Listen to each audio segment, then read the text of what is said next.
Army chief general Qamar Javed Bajwa और general joint chief of staff committee general Nadeem Raza retire हो रहे हैं। हुकूमत ने army chief general Qamar Javed Bajwa की रिटायरमेंट से कबल फौज के नए सरबराह के तकर्रुर का ऐलान करना है। पाकिस्तान में अहम तरीन समझा जाने वाले ओहदे के हवाले से आइन के आर्टिकल 243 में बहुत मुख्तसर सा तरीका दर्ज है। वज़ीर आज़म की एडवाइस पर सदर मुमलिकत तीनों सर्विसेज के सरबराहान और chairman joint chief of staff committee को तैनात करेंगे।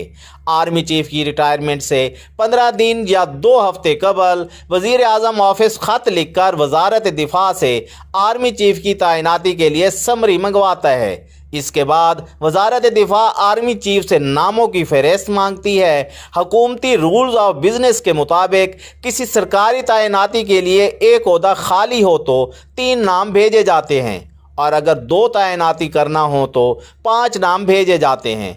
आर्मी चीफ और chairman joint chief of staff committee के 2 ओहदे खाली होने की वजह से 5 नाम वजारत दिफा के ज़रिए वज़ीर आज़म को भेजे जाएंगे।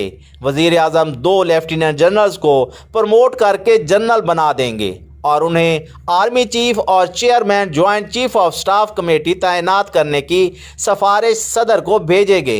वज़ीर आज़म को भेजे गए नामों की फहरिस्त के साथ हर अफसर की सर्विस फाइल होती है जिसमें माजी की खिदमात का जिक्र होता है। सदर की मंजूरी के बाद आर्मी चीफ और chairman joint chief of staff committee के तकर्रुर का नोटिफिकेशन जारी किया जाता है।